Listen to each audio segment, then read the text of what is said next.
You know, injustice is a big buzzword right now. I was playing golf the other day with a guy I'd never met, and about hole number 2, he turns to me and says, "So you talk about God, you say? Well, let me ask you this. Why do bad things happen to good people?" What I'm going to share today is what I would share with him. Stick around. Welcome to this edition of Living on the Edge with Chip Ingram. Living on the Edge features the Bible teaching of Chip Ingram on this Daily Discipleship program. I'm Dave Drury. Chip's in his series called The Real God, talking about 7 key characteristics that describe who God really is. The first 4 characteristics Chip dug into were God's goodness, His sovereignty and holiness, and His wisdom. To hear those messages, you can catch up any time on the Chip Ingram app. Now, in this program, we begin a 2-day study of God's justice. In a world that appears to be careening out of control, the question that keeps getting louder and louder is, where's God? Chip tackles it head on, so I'm glad you're with us.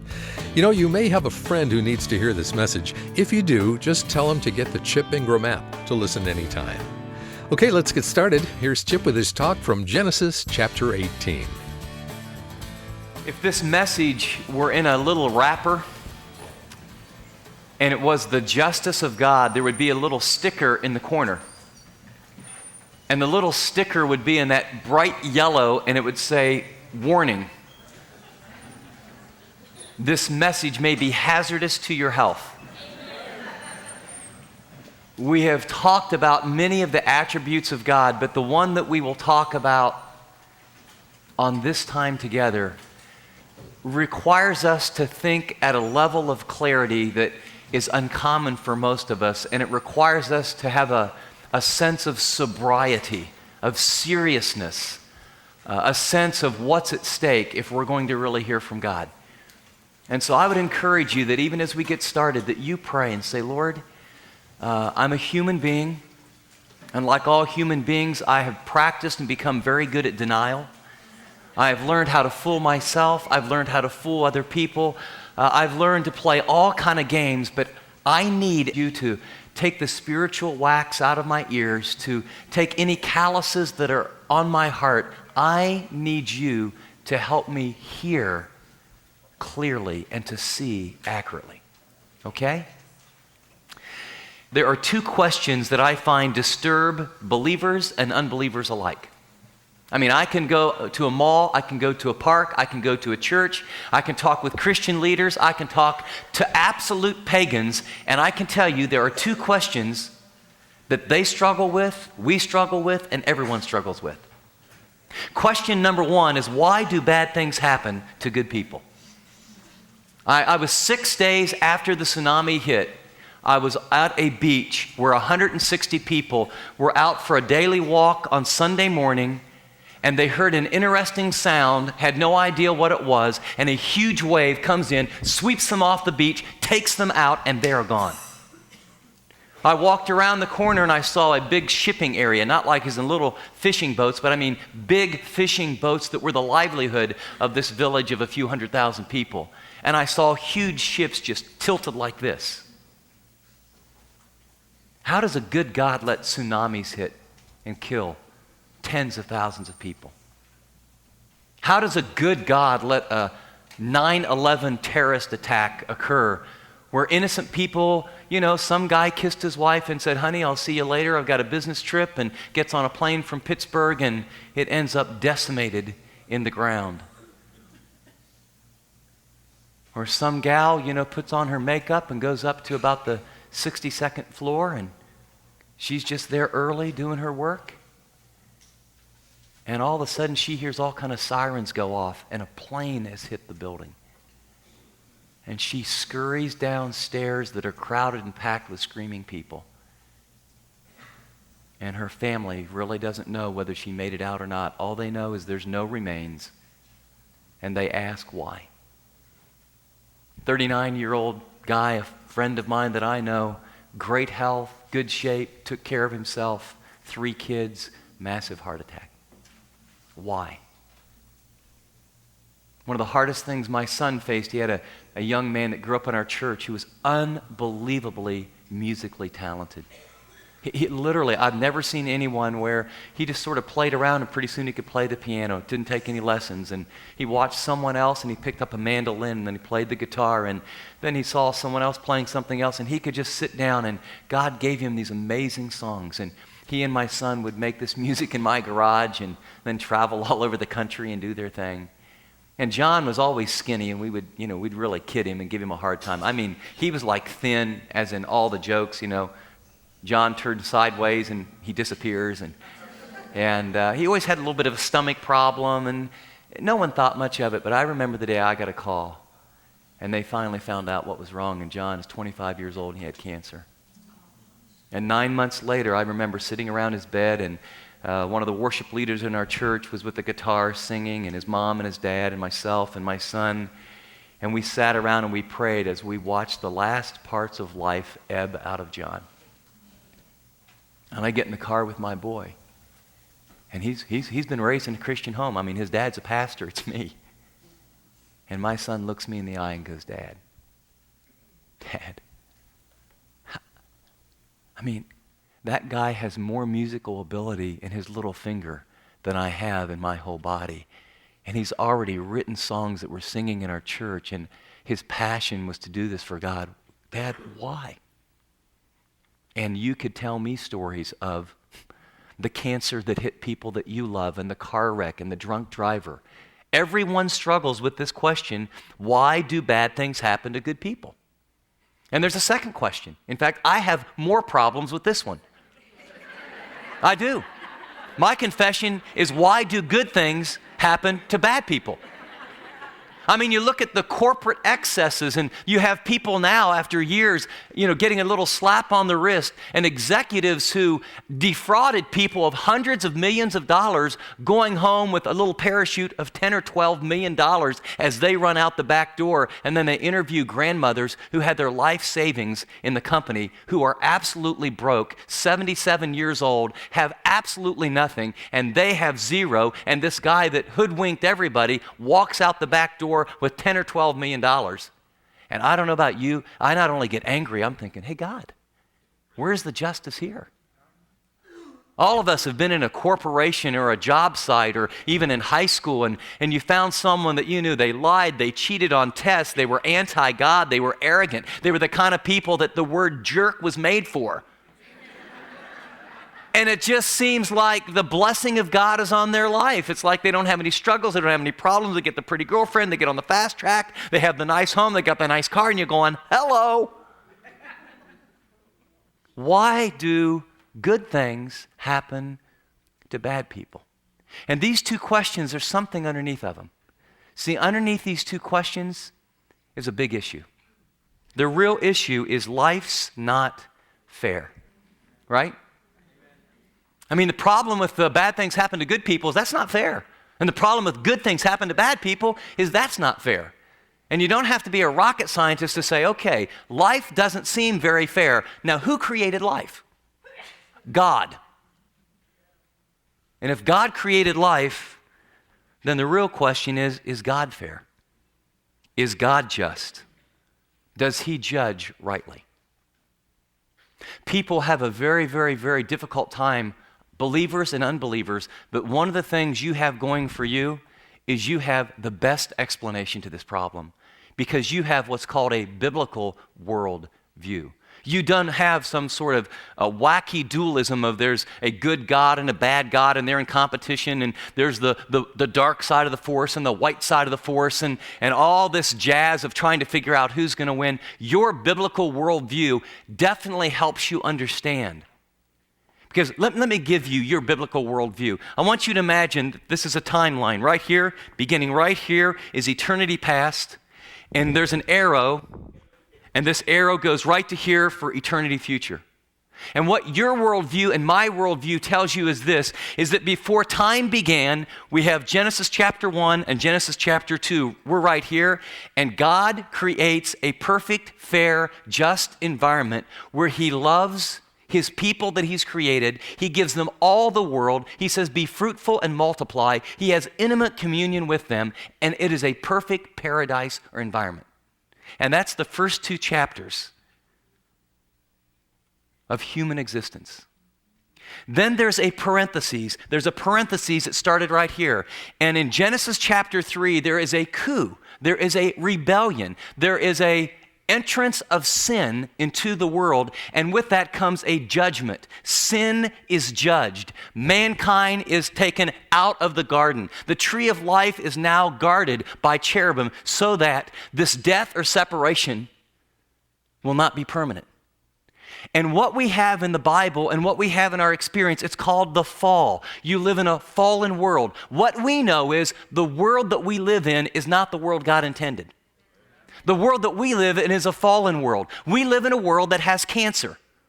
We live in a world that has a disease. We live in a world that does not reflect the goodness and the purity and the holiness of God.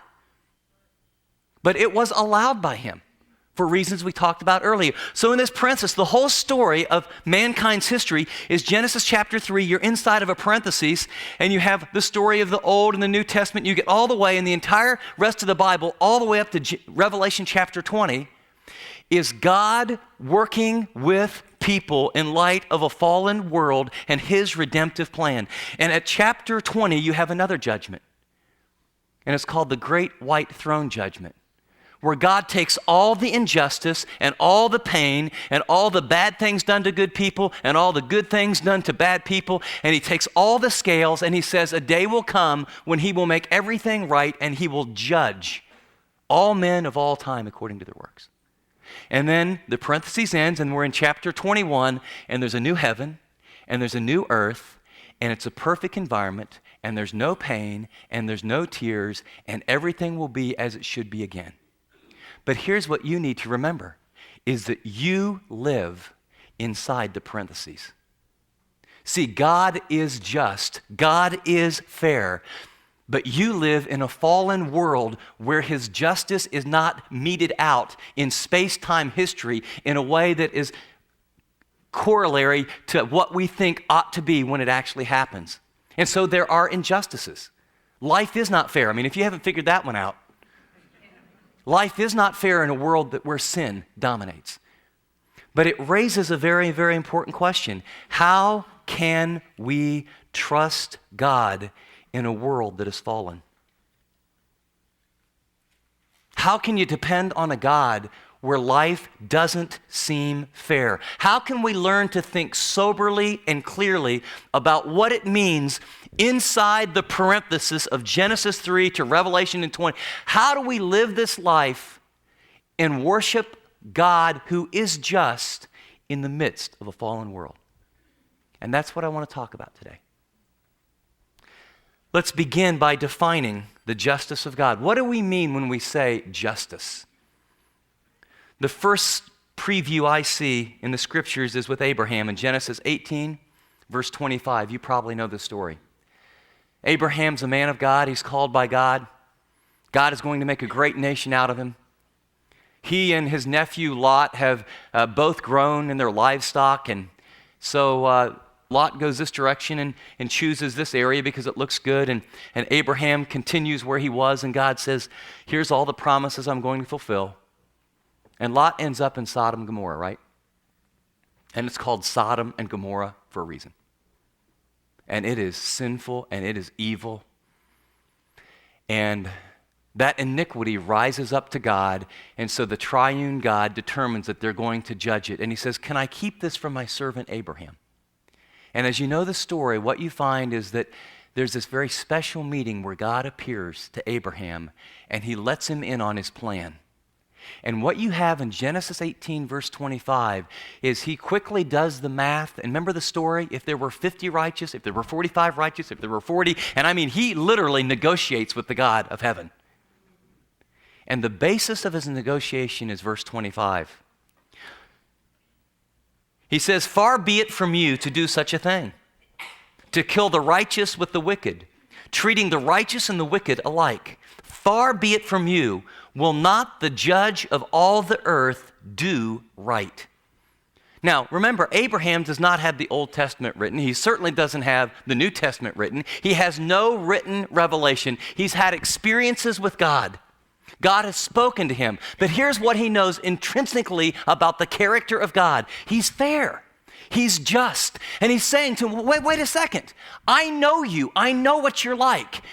Okay, I know there's all this evil in this city, but there's this pocket of people that I love. They're righteous. It would be unfair and unjust and wrong for you to kill the wicked with the righteous. And on the basis of your just character, I'm going to appeal to you. And then he goes through the negotiation until he gets it down to the number of people of Lot and his family and his life. But what I want you to hear is, Abraham, even in a fallen world, appealed to God's justice as the basis for dealing with the thing that was best on his heart.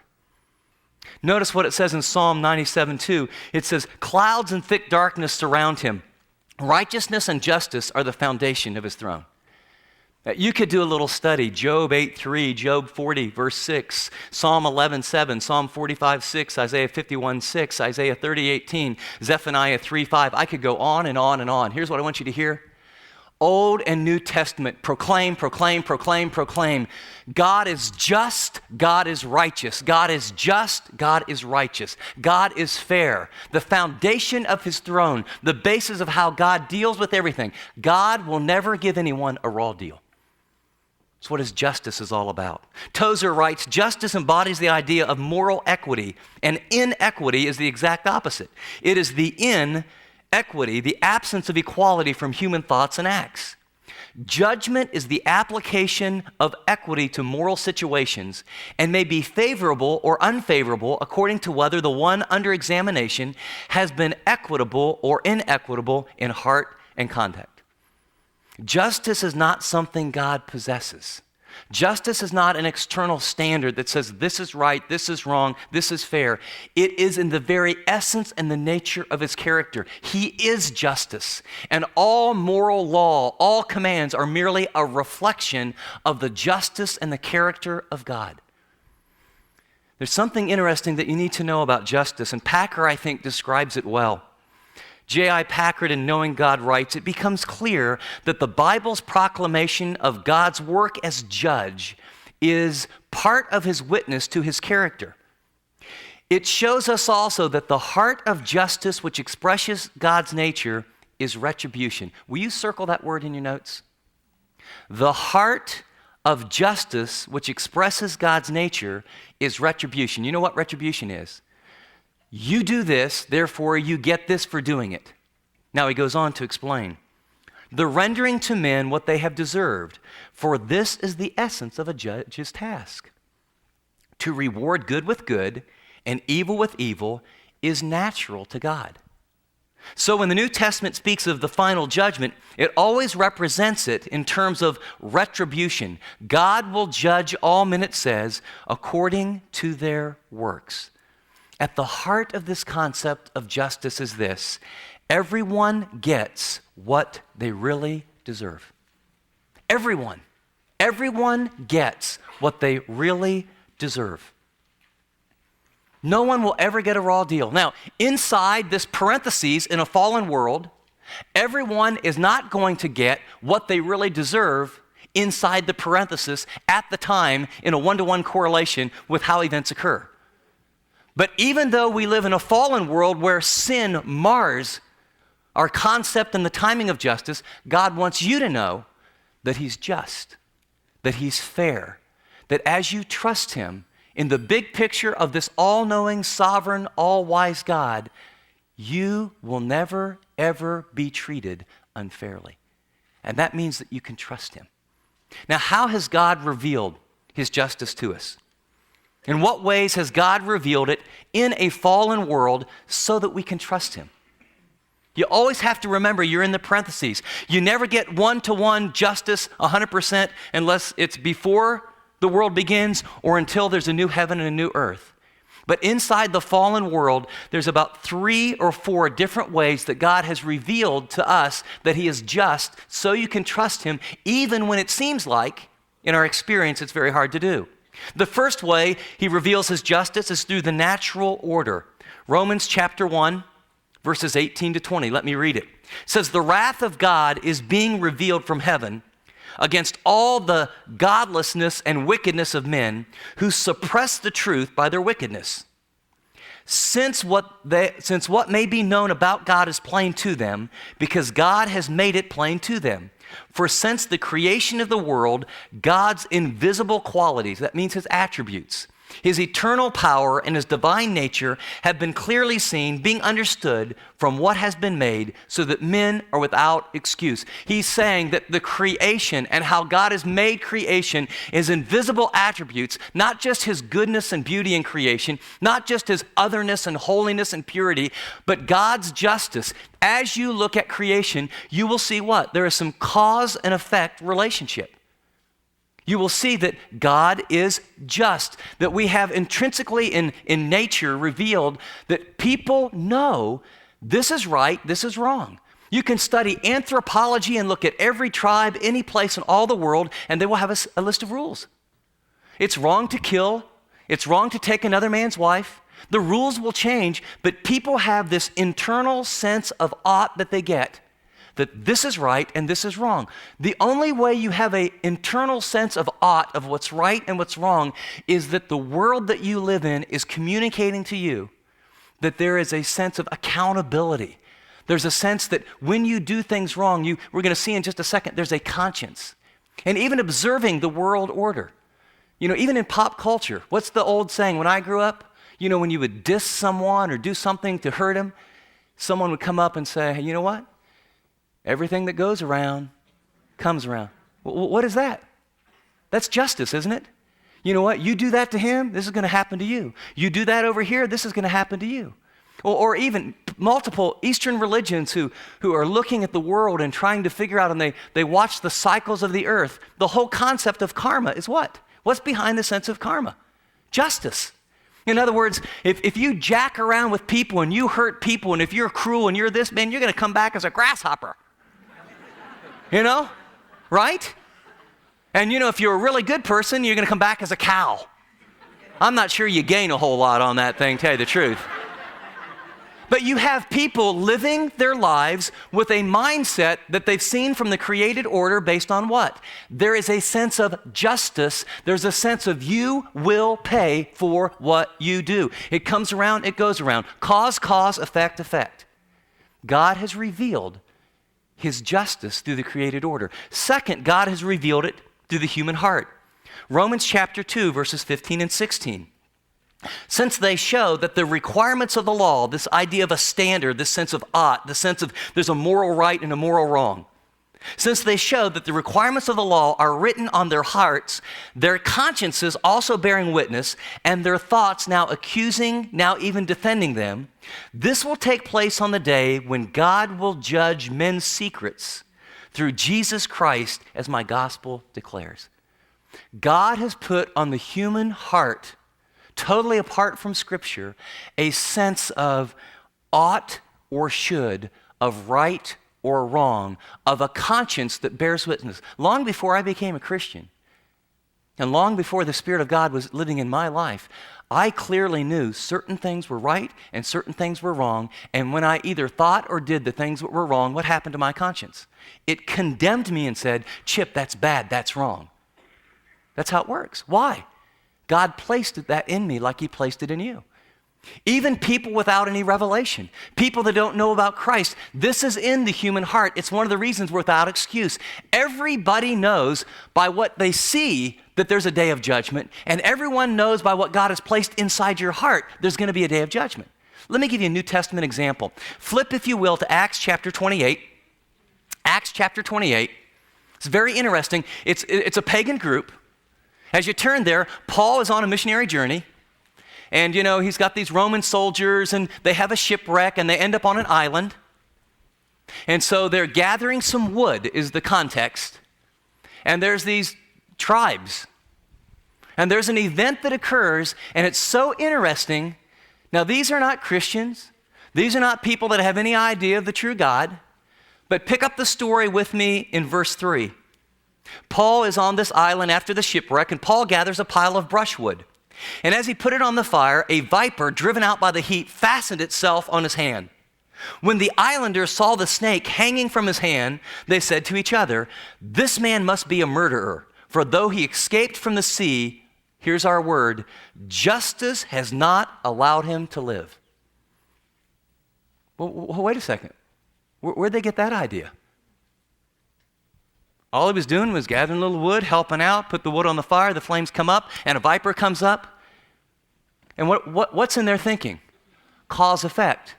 Bad things happen to who? Bad people. People get punished for doing bad, correct? He must have done something very bad because something very bad is just happening to him. That's their logic. And notice this invisible concept. It's not like God is going to, what's it say? Justice has not allowed him to live. There's this idea among these islander tribes people that there's this thing called justice that operates in life. Notice it goes on. Paul shook the snake off into the fire and suffered no ill effects. The people expected him to swell up or suddenly fall dead. But after waiting for a long time and seeing nothing unusual happen to him, they changed their minds and said he was a god. It's consistent, isn't it? Bad things happen to bad people. Nothing happens, must be a god. He's not only good, he is so powerful and so good and so amazing that what should have killed him, the consequences, didn't happen, so he must be. But do you see the logic? The only point I'm trying to make is there's something in our hearts. There's something in our hearts, even apart from revelation, that tells us that there is justice, and if there is justice, what C.S. Lewis's point will be in Mere Christianity is there must be a judge. You cannot have a sense of justice without a judge. You've been listening to the first part of Chip's message, The Justice of God, from his series, The Real God. He'll be back with his application, but before he is, let me give you a quick sketch of this series overall. In The Real God, Chip looks at 7 key attributes of God's character and explains that none of them is ever diminished or overshadowed by the others, which means that God is 100% love, 100% just, and 100% merciful. Kind of mind-bending when you think about it that way, and why it becomes a lifelong adventure to get to know Him for who He really is. A great way to learn how these attributes of God work together is to do this study with a small group of friends.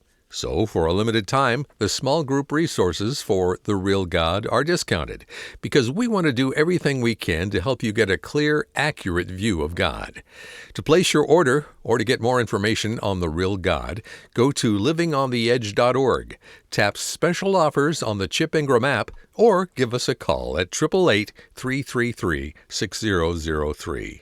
That's 888-333-6003. I want to take just a moment to talk about something today that's very important. You know, you might engage with Living on the Edge, and obviously you are. You know, you may be listening to me on an app or radio, oneplace.com, or maybe you were in a small group study, or you took a course online, or maybe even read a book that I had the privilege of writing. God, to my amazement, and it humbles me, is using Living on the Edge in incredible ways. And I just have to tell you, we get testimonies from people about restoration and healing and God using them to help other people. And then I want to tell you very, very candidly that we are very serious about using the money and the resources that God gives very carefully and very wisely. But I also want to bring to your attention that it actually takes money for airtime and these teams that create these resources and all the things that happen behind Living on the Edge. There's a group of people with costs involved that allow you to hear me or be in a small group or get teaching. And here's who I'm talking to. If you have been helped, encouraged, literally blessed by Living on the Edge, and you happen to be one of those people that has never given financially to the ministry, I just want to pause and say, would you consider partnering with us to help other people?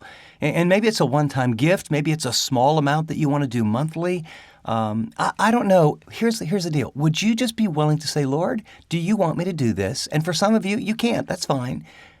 But just ask that honest question, and if God leads you to give, I will tell you we'll use it wisely, we'll invest it in ministry, and we're going to help a lot of people. So thanks for prayerfully considering to do whatever God shows you to do. If you're already a financial partner, thank you. With your help, Living on the Edge is ministering to more people than ever before. And if you're benefiting from Chip's teaching but haven't yet taken that step, now would be a great time to join the team. To send a gift or become a monthly partner, donate online at livingontheedge.org, tap Donate on the app, or give us a call at 888-333-6003. That's 888-333-6003. Your partnership is greatly appreciated. And now here's Chip with his application. We started today's program by raising two questions. One, why do bad things happen to good people? And two, why do good things happen to bad people? And what we learned is life is not fair, but God is. It's a fallen world, and this world is not what God intended. And so bad things on occasion do happen to good people, and good things unexplainably happen to bad people. Yet God has clearly revealed His justice through this natural order. And through the end of the broadcast, I talked about how we do reap what we sow and how that everything that goes around does come around. And so here's a challenge I have for you as you think about your life in this tiny experiment called time. Are you fair? I mean, I don't know about you, I get really hot when people don't treat me fairly, but I don't ask the question, am I fair? Are you? Would people describe you as a fair boss, a fair dad, a fair mom, a fair student, a just person? And then secondly, a word of comfort. I don't know what you're going through, but I want you to take it to the bank that God is fair and that He will balance the scales no matter how difficult, no matter how unjust life has been to you, either in this life or in the next. I guarantee on the character of God, He will balance the scales. It will be fair, and you can rest in that. You know, an easy way to share Chip's message is with the Chip Ingram app. With just a couple of taps, any message you choose is on its way to someone you love, or on social media to help others who could benefit from the truth of Scripture and its encouragement. And don't forget to include a quick note about how it made a difference in your life. Well, be with us again next time when Chip continues his series, The Real God. Until then, this is Dave Drury saying thanks for listening to this edition of Living on the Edge.